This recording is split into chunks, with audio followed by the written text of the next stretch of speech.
오늘 투자 알고리즘 어떤 것일까요? IM증권 도곡 WM센터 이화진 과장과 이야기 나누겠습니다. 어서 오세요. 네, 안녕하세요. 네, 과장님 반갑습니다. 네. 첫 번째 키워드 다시 또 바이오입니다. 4월을 지탱해줬던 대표적인 섹터가 제약바이오인데 오늘도 다시 한번 매기가 쏠리거든요. 근데 다 잘 가는 건 아니고요. 비만 치료제랑 의료 AI 테마 쪽 좀 잘 가고 있습니다. 일단 5월 달에 제약바이오 투자를 한다면 좀 나 같으면 괜찮겠다 싶으신가요? 아니면 5월은 좀 바이오가 쉬어갈 수도 있다라고 생각하세요? 물론 지금 이제 AACR도 지금 진행 중에 있고, 그리고 다음 달 5월 말에도 이제 아스코가 있습니다. 또 6월 달에는 바이오 USA가 있죠.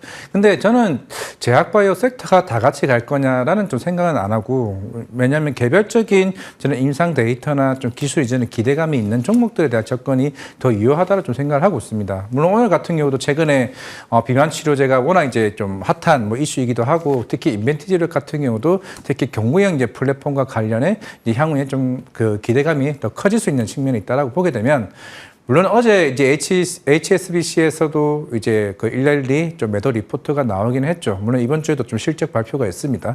물론 지금 이 비만 치료제가 물론 쇼티지와 관련해서 물론 우리가 예년만큼 그런 흐름까지는 아니긴 하겠지만은 지금 자체가 그런 것 같아요. 우리가 1차 치료제에서 그동안 비만 치료제 수요가 굉장히 커 왔었던 거고, 그리고 다음 달 같은 경우는 우리나라 이제 마흔자루가 이제 본격적으로 국내 이제 상륙을 앞두고 있는 상황이다 보니까, 그러면 이제 시장에서 보는 건 기존에 있는 비만 치료제에서 한 단계 더 나아가서 장기 지속형 플랫폼이냐, 아니면 우리가 먹으면서 이제 비만 치료제를 활용할 수 있는 경구형 치료제냐, 이제 여기에 따라서 시장에 대한 이제 모멘텀이 계속 부각되는 것 같습니다. 그러니까 일일리와 좀 다른 양상을 좀 보이는 것 같아요. 그게 제가 봤을 때는 이제 올해 연말쯤에 페트론도 일일리와 관련된 평가 계약이 마무리가 되고 본격적인 기술 이전에 대한 기대감, 물론 이제 인벤티지랩도 베링거 인겔하임과 이 관련해서 계속 꾸준히 이제 그런 기술 이전이나 아니면은 임상 데이터와 관련된 모멘텀이 좀 부각되지 않나 생각하고 있습니다. 그러면은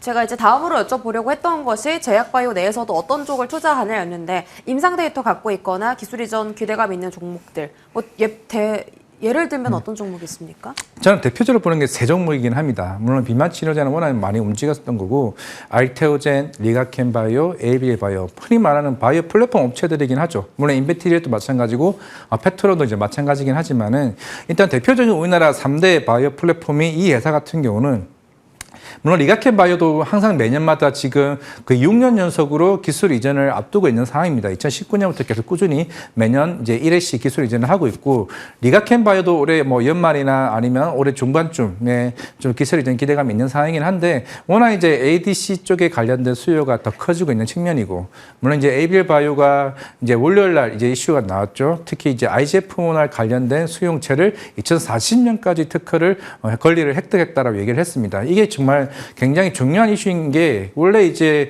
우리가 알고 있는 뭐 로슈나 아니면 디날리, 화이자가 예전에 이중항체 플랫폼을 이제 임상을 진행을 하다가 다 대부분 이제 독성 이슈로 이제 그 부작용이 나왔었거든요. 그게 나오면서 임상 일상을 중단했던 이슈들이 다 하나씩은 있습니다. 그걸 사용했던 게 트랜스페린입니다. 그러니까 에이비엘바이오는 IGF-1R을 독자적으로 쓸 수 있는 게 2040년까지 특허가 권리가 보장이 된 거죠. 이게 중요한 이슈라고 좀 생각을 하고 있고, 아까 임상 일상이 이제 중단됐다라고 얘기를 했는데, 만약에 지금 ABL301이죠. 이게 3년 전에 산오피에 1조 2,500억 정도 기술 이전했던 게 임상 1상이 지금 거의 마무리 단계입니다. 이제 임상 2상이 아마 제가 봤을 때는 3분기쯤에 진입을 하게 될 텐데, 임상 1상이 성공했다는 건 그만큼 이제 IGF-1R에 대한 이 수용체에 대한 이 특허가 굉장히 기술력이 어느 정도 인정받게 되기 때문에 향후에 이게 기술 이전까지 갈 가능성이 좀 굉장히 크다라고 좀 보이고 있습니다. 제가 아마 3월 말쯤에 그때 에이비엘 바이오 간담회도 갔다 왔다시, 특히 이상원 대표가 얘기를 했던 거는, 결국에는 지금 기술 이전, 우리가 항상 얘기를 하죠. 한 번에 하는 게 어렵습니다. 그런데 이제 에이비엘 바이오는 한 번은 했고 두 번은 했죠. 이번에 두 번을 하면서도 두 건이 나왔습니다. 그러면서 시장에서 얘기하는 게, 이제는 이제 대부분의 빅파마 업체들 같은 경우는 뭐 이제 우리가 굳이 MTA 계약을 해서 굳이 이걸 테스트를 해봐야 되나? 쟤네들도 특히 GSK도 이미 그 4조 이상의 기술 이전을 했다는 거는 빠르게 이걸 독점 권리와 관련된 계약을 추가적으로 나갈 가능성이 굉장히 높다는 거죠. 그렇기 때문에 최근에 외국인들이 ABL바이오를 안 파고 오히려 계속 사면서 주가를 계속 올리고 있는 상황입니다. 그런 측면에서 저는 일단은 단기적으로는 ABL바이오가 가장 탑픽이다 말씀드리겠습니다. 많이 올랐는데도요? 일단은 우리가 산업피와 기술이전에 했던 그 밸류가 저는 3, 4만 원 정도 생각을 해요. 근데 이번에 4조까지 쳤을 때 적어도 6만 원 선을 지킬 수 있는 게 GSK와의 계약이라 본다라고 하게 되면 그 이후에 산업피 인상 일상과 그리고 ADC 이중항체 이게 9월 달에 첫 번째 전임상 등록을 할 겁니다. 그거와 이제 나중에 담도암 이제 치료제 관련해서 컴패스 테라펙티스는 아마 하반기쯤에 있을 건데 이게 2028년도에 처음으로 아마 임상 3상이 마무리가 되고 로열티를 받는 측면이 있기 때문에 이것까지 다 합치면은 저는 개인적으로 6만 원 이상에서는 충분히 좀 지킬 수 있는 가격대라 생각을 하고 있습니다. 지금까지 한 계약만으로 충분히 6만 원의 평가 금액은 나온다라는 말씀이신 거잖아요. 네. 알겠습니다. 비만 치료제가 오늘 핫한데요. 네. 뭐 인벤티지랩 거의 상한가까지 갔고요. 블루엠텍 유통사 굉장히 핫합니다. 이 안에서 순환매가 돈다면 우리가 좀 투자할 만한 종목도 있지 않을까 기대되는데 아닌가요? 워낙 일단 많이 오르기도 했고 물론 근데 D&D 파막텍이 그나마 조금 다른 종목들 대비해서 뭘 같이 오른 것도 있겠지만은 블루엠텍은 조금은 조심스러워하는 게 우리가 작년에 처음 이제 위고비가 들어왔을 때는 이제 거의 독점 공급 계약이 있었던 거고 이제 올해 이제 마운자로가 다음 달에 오게 되면은 이거는 종근당이나 제가 알기로는 한미약품이나 이게 일단 그게 유통사가 많기 때문에 실제로 가져가는 물량이 많아질까에 대한 고민이죠. 그냥 결국에는 이거는 내러티브로 움직일 가능성이 좀 있다라고 보이고 있고 그만큼 지금 이제 인벤티지렉과 페트론 그리고 이런 삼천당 제약이 물론 삼천당 제약이 조금 부진한 모습을 보이고는 있지만은 앞에 이 두 개에 대한 경구형과 장기 지속형 플랫폼이라는 거는 아마 이번 실적 발표 때 112가 아마 지난 2분기 때부터 계속 얘기를 했습니다. 우리는 새로운 이런 플랫폼에 대해서 계속 꾸준히 자체적으로 연구하기도 하고 아니면 새로운 관련 기술전도 계속 고민을 하고 있다는 얘기를 했기 때문에 그 이슈가 또 단기적으로 움직일 가능성이 저는 충분히 있다고 보고 있기 때문에 저는 개인적으로 페트론과 인벤티지랩은 계속 보는 건 맞는데 너무 따라가자 주의는 조금 말자라는 주의고 물론 이제 그 이후에 D&D 파막텍도 저도 계속 꾸준히 스터디를 하고 있는 상황이기 때문에 추후에 이거는 조금 뭔가 조금 확신이 들거나 아니면 조금 더 모멘텀이 좀 보인다라고 하게 되면 말씀을 드리도록 하겠습니다. 알겠습니다. 그래서 그럼 시가총액 1등 종목 알테오젠 또 안 볼 수 없잖아요. 네. 알테오젠 정말 잘 알고 계시고 정말 저희가 언제부터죠? 방송을 한 10만 원 초반부터 했던 것 같은데 45만 원까지의 그 흐름이 좀 나왔습니다. 조금 더 길게 보셨을 때 화끈하게 80만 원도 말씀해 주셨었는데 거기까지 아직도 알테오젠이 매력도가 있다. 그 밸류에이션을 받을 수 있다라고 생각하세요? 네, 이거는 전 제가 봤을 때 우리가 40만 원대에서 너무 장기적으로 계속 버티는 거 아니냐라고 얘기를 하는데 물론 우리가 뭐 할로자임, 엠다제 그 특허 기술 이슈가 계속 부각이 되고 있죠. 그게 아마 7월쯤에 결과가 나올 걸로 보고 있습니다. 저는 개인적으로 머크사와 할로자임이 합의를 보지는 않을 것 같습니다. 왜냐하면 좀 강경하게 해서 오히려 할로자임의 고객사를 할로자임이 특허에서 이제 질 수도 있다는 거죠. 만약 지게 되면은 오히려 할로자임 고객사들이 실제로 뺏길 가능성이 저는 있다고 보고 있습니다. 지금 대부분이 우리가 전년도 2월 달에 이제 독점 계약이 이제 머크사가 이제 나오게 됐고, 물론 아직까지 명확하게 시장에서는 이제 얘기는 나오고 있지는 않지만은 예전에 2020년에 계약했던 산오피, 이제 두피젠트죠. 두피젠트도 이제 이거 고민을 하고 있을 겁니다. 물론 두피젠트가 우리 흔히 말하는 이제 아토피 이제 치료제이긴 한데, 물론 이게 고용량 쪽으로 인상을 변경할 가능성이 있기 때문에 그럼 과연 이거를 독점 계약을 할 거냐? 이게 굉장히 좀 중요한 이슈라고 좀 보고 있습니다. 지금 당장이 할로자임이 머크 쪽에 좀 특허 이제 무효 심판 제기를 하게 된 거는 결국엔 그런 것 같아요. 그냥 지금 할로자임 입장에서는 여러 고객사가 지금 특히 머크가 워낙 이제 키투르다가 전 세계 의약품 시장에서 워낙 크고 그게 지금도 한 47조, 한 50조 가까이 매출이 분기당 지금 나오고 있는 상황이기 때문에 분기당 아니고 1년치 나오고 있는 상황이기 때문에 이게 결국에는 시장에서는 얼마만큼 이제 알테오젠이 이 시장을 장악해 나갔을 때 굉장히 위의 요소가 위협적인 요소가 될 수밖에 없는 거죠. 할로자임 입장에서. 이 요소가 제가 봤을 때 6월, 7월에 마무리된다라고 하게 되면 그럼 할로자임은 9월 23일 날 FDA가 승인이 완료가 되고 10월 달부터 본격적으로 미국 시장에서 이제 키투르다를 판매를 하게 됩니다. 그러면 키투르다 SC 제형으로 나중에 바뀌게 되면 내년부터 본격적인 판매 마일스톤과 향후에 그런 이제 SC 전환율에 따른 이제 로열티를 그래서 매출이 훨씬 더 올라갈 가능성이 있다 말씀드리겠습니다. 공매도가 엄청 많다는데요. 원래 제약 바이오는 공매도가 많은데 그거를 오히려 이제 그런 계약 이슈가 나오게 되면 쇼커빙으로 주가를 굉장히 크게 올리죠. 예전에 2017년인가 18년도 그때 셀트리온이 처음으로 이제 해외 바이오시밀러 시장에 본격적으로 진출하게 되면서 그때 주가가 엄청나게 많이 갔던 점을 말씀드리겠습니다. 알겠습니다. 자, 바이오 알아봤고요. 다음 키워드 5월 한알령 해제 보겠습니다. 이펙스라는 그룹 아세요? 저는 아니요. 예. 저는 정말 아이돌 분들을 잘 모르지만 굉장히 대단한 게 중국에서 단독 공연하기로 확정이 났다라고 하고요. 그 드림 콘서트도 중국에서 최초로 열어요. 중국 하이난성에서 열리게 되는데 이것도 세계 최초라고 합니다. 그러니까 지금 한국에 있는 아이돌들이 중국에서 공연을 한다. 그러면 외화를 벌어들일 수 있는 기회인 거잖아요. 네. 엔터주는 앞으로 더 갈 수 있다라고 보는 시각들이 많던데 과장님은 어떻게 보세요? 오늘 일단 하이브 실적 발표가 있죠. 물론 지금 당장의 엔터에 대한 흐름보다도 일단 노머스라는 종목이 움직였다는 거는 그만큼 콘서트 쪽에 있는 중개 플랫폼이 시장에서 부각받는다. 그럼 하나둘씩 실제로 중국과 관련해서 움직임이 시작이 됐다는 거죠. 2, 3주 전에 중국이 일단은 서비스 업종과 관련된 내수 소비 진작 발표를 했습니다. 그만큼 중국은 물론 미국과의 관세의 영향도 있긴 하겠지만은 내수 소비를 살리기 위해서는 무엇을 살려야 되냐? 그게 첫 번째가 엔터입니다. 만약에 우리가 콘서트를 열게 되면 일단은 만약에 앵커님이 중국에 콘서트를 가게 되면 뭘 해야 될까요? 숙박 예약해야 되죠.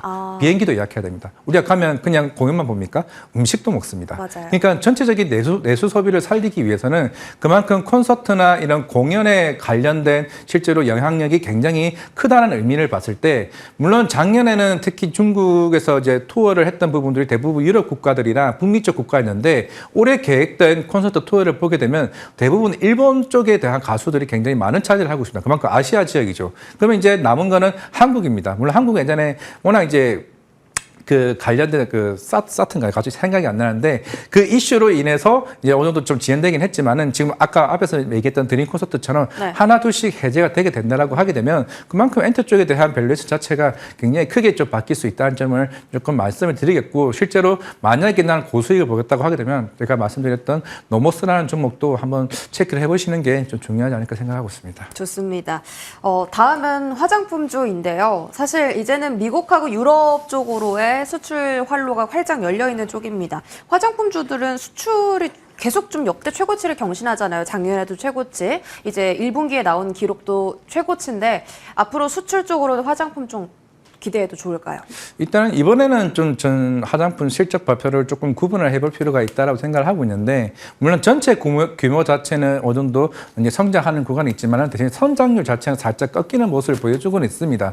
물론 최근에는 특히 미국 쪽에 대한 점유율이 어느 정도 정체 구간에 있는 상황이고 최근에 중국 쪽 물론 어제 호텔신라가 급등을 했죠. 특히 중국 로컬 화장품이나 지금 경기 자체가 어느 정도 회복 구간에 있다 보니까 면세 데이터가 굉장히 크게 좀 올라오기 시작을 했습니다. 그렇다라는 거는 물론 이제 LG 생활건강도 이번에 좀 실적 발표를 하면서 그동안 부진했던 부분이 살짝 살아나는 모습을 일단 보여왔습니다. 그리고 지금 이제 저는 개인적으로 이번 화장품 섹터 중에서 이번 실적 발표 기대되는 게 오히려 저는 코스맥스 쪽으로 봐야 되지 않을까 생각을 하고 특히 중국 쪽 일단 익스포저가 굉장히 큰 종목들 비중이 이번에는 좀 실적에 어떤 변화가 있지 않을까. 이제 실리콘토 같은 경우는 워낙 이제 이 4분기 때 물량들을 굉장히 빨리 넘겼던 물량들이 있는 거고 이게 미국 쪽 비중이 높은 것들은 조금 조심해야 될 게 저는 개인적으로 이번에 1분기 실적 발표에 대해서 흔히 1분기 실적 함정을 조금 얘기를 하고 있습니다. 1분기 실적 잘 나왔는데 왜 주가는 빠질까요를 얘기를 하는 거는 2분기 관세 영향으로 인해서 이미 물량을 던진 겁니다. 그냥 물량을 이미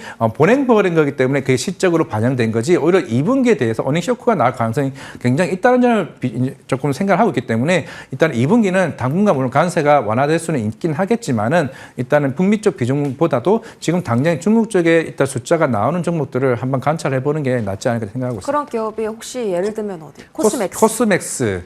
그리고 이제 아모레퍼시픽보다는 이제 뭐 LG생활건강 뭐 실적 발표가 나왔지만 네. 물론 아모레퍼시픽도 오프라인 매장을 좀 줄였을 뿐이지 아직까지는 그 적자폭 계속 아마 작년 4분기쯤에 특히 중국향이 이게 그 고급 프리미엄 화장품 설화수 이제 그게 아마 재고가 많이 줄었을 겁니다. 네. 아마 200~300억 정도 줄일 걸로 보이는데 만약에 중국 쪽 흑자 전환이 나오게 되면은 좀 화장품에 대한 중국향 비중이 있는 종목들이 조금 움직이지 않을까 생각하고 있습니다. 좋습니다. 화장품까지 알아봤고 카지노 여행 면세점은 일단 어제 호텔신라 거래대금 확 실리면서 주가 상승이 나왔거든요. 카지노도 계속 올라가잖아요. 네. 뭐 롯데 관광개발, GKL 하반기에 중국 무비자 입국 허용 검토하고 있고 이쪽에 대한 시선은요? 그렇죠. 확실히 중국 쪽 무비자 면제 이슈도 굉장히 크게 부각을 받는 것 같고, 물론 이제 파라다이스는 일본 쪽 VIP 비중이 높고 GKL 같은 경우는 중국 쪽 이제 매출 비중이 높죠. 물론 롯데관광개발은 제주도에 이제 조금 집중되는 좀 모습을 보이고는 있는데, 확실한 건 지금 명동을 가더라도 그만큼 이제 중국인뿐만 아니라 외국인 관광객 유입 속도가 굉장히 좀 빨라지고 있습니다. 물론 우리가 2019년을 기준으로 봤을 때는 아직까지는 중국인 관광객 기준으로 이제 국내에 유입하는 전체 관광객 대비해서는 100%까지는 아니지만은 적어도 7, 80%까지 어느 정도 빠르게 좀 회복세를 좀 보이고 있다는 측면에서는 적어도 이제 중국 관련된 이제 종목들이 조금씩 움직이기 시작했다는 점이고, 그게 숫자로 반영되긴 할 텐데, 오히려 이제 따뜻한 이제 여름이나 아니면은 봄 같은 이런 1, 2분기 때 실적이 조금 계속 좋아질 가능성이 좀 있다고 좀 보고 있습니다. 좋습니다. 자, 이렇게 소비주들 알아봤고요. 다음 키워드는 금융주의 조용한 부활입니다. 아시는 분들 아시겠지만 외인 기관 순매수가 최근에 금융주 쪽으로 되게 많이 잡히고 있고요. 대표적으로 KB금융을 떠나서 오늘 기관은 신한지주, 우리금융지주, 하나금융지주 다 담고 있거든요. 계속 좀 같이 기관 순매수를 따라가야 될까요? 이게 저는 좀 조심스러울 수도 있는 게, 보통 우리가 이제 흔히 예대 마진이라고 얘기를 하죠. 그만큼 금리 자체가 어느 정도 하향세를 보이게 되면은 그 스프레드 자체가 이제 축소가 되면서 수익이 줄어듭니다. 보통 금융지주 같은 경우는 흔히 말해서 이자 수익과 비이자 수익으로 나누고 있는데, 이자 수익이 거의 한 7, 80% 굉장히 높죠. 물론 60대도 있고 50대도 있긴 하겠지만은, 물론 금융지주마다 다르겠지만은 그만큼 이자 수익 자체가 이제 조금 줄어든다. 물론 이제 한국은행 자체가 일단 다음 달에 좀 금리 인하, 6월쯤에 아마 금리 인하 가능성을 지금 일단 보고 있는 것 같습니다. 그러면은 비이자 수익이나 그럼 최근에 주가가 왜 올라왔냐? 저는 그것도 일단은 대선 영향도 좀 있다라 보이고 있고, 일단은 각 공약들마다 향후에 그런 밸류업에 관련된 정책들을 어떻게 표시될 거냐, 좀 그것도 좀 굉장히 중요할 걸로 보이고 있고, 일단 최근에 주가가 움직임을 보여왔던 거는, 물론 어제도 이제 IM 금융지주죠. 이제 제 모회사이기도 하겠지만은, 적어도 이런 금융지주 회사들이 일단 PF 충당금 자체가 굉장히 축소가 되게 되면서 일단 그 리스크 자체가 완화되기 시작했다는 점이 일단은 주요 포인트인 것 같습니다. 그런 측면에서 주가가 좀 단기적으로 좀 올라왔다라고 보고 있고, 그런 측면에서 이게 과연 지속성이 있을 거냐라고 고민을 해봤을 때는, 일단은 저는 금리에 대한 방향성을 조금 체크해 볼 필요는 있다. 옛날처럼 우리가 작년처럼 와 금융기조 막 뭐 2배 가고 그런 흐름은 좀 아니지 않을까 생각하고 있습니다. 알겠습니다. 그러면 마지막 키워드 한번 볼까요? 한화그룹주 몰락. 하나오션이 다른 조선사들의 그 지지력을 좀 따라가주지 못하고 있는 상황이에요. 지난주까지만 해도 한화 지주사까지 다 급등했는데 지금의 조정을 좀 어떻게 해석을 해야 될까요? 물론 어제 그게 블락딜이 돌았죠. 블락딜이 돌았고, 이게 할인율이 8.5%에서 9%입니다. 보통 우리가 뭐 삼성전자나 셀트리온 같은 경우가 이게 할인율 할 때 보통 3%에서 셀트리온이 한 5, 6% 받았죠. 근데 10%를 받게 되면, 근데 보통 이제 블락딜을 할 때 조건을 내 겁니다. 이게 락업을 한 달 정도 걸 거냐, 아니면 2달 정도 걸 거냐 얘기를 하는데, 근데 어제 락업 조건이 없었어요. 그러면 그만큼 그 1조 이상의 그 블락딜 했던 물량들이 한 번에 다 나오게 됩니다. 그러면 적어도 한 8, 9%는 빠질 거로 시장은 예상을 하는 거죠. 물론 이제 산업은행도 워낙 이제 오랜 기간 보유했었기 때문에 파는 건데, 뭐 그런다고 해서 이제 하나오션에 대한 밸류가 깨지느냐, 이거는 뭐 아직까지는 아닐 수도 있다고 생각을 하고 있고, 지금 이번 1분기 실적도 마찬가지가 있지만 대다수의 지금 조선 섹터에 대한 흐름이 우리가 흔히 얘기하죠. 선표 일정을 앞당길 수 있을 정도로 생산 그게 공정들이 굉장히 원활히 움직여진다. 그 이유가 뭐냐면은 외국인 숙련자들이 빠르게 이제 그 회전율이 빠르게 올라오게 되면서 우리가 4월에 보낼 인도량들을 3월에 땡겨지게 되면서 새로운 수주 물량을 받을 수 있다는 거죠. 그러면서 어제 하나오션이 또 공시를 했습니다. 이제 캐페스 투자, 이제 신규 시설 투자를 이제 한 거죠. 더 이상 이제 도크를 추가로 이제 내어내서 여기에 따라서 우리가 수주 물량을 더 받겠다는 겁니다. 원래 조선 섹터들 같은 경우는 28년까지에 대한 밸류에이션 어느 정도 우리가 예상치를 좀 뽑아낼 수가 있습니다. 그렇기 때문에 우리가 오버밸류를 얘기하는 상황이기 때문에, 그런 측면에서는 저는 하나오션은 막 여기서 가도 하게 빠진다라고 하게 되면 기회가 나오지 않을까 생각하고 있습니다. 기회가 있을 수 있다라고 답변 주셨고요. 이화정 과장과 함께했습니다. 고맙습니다.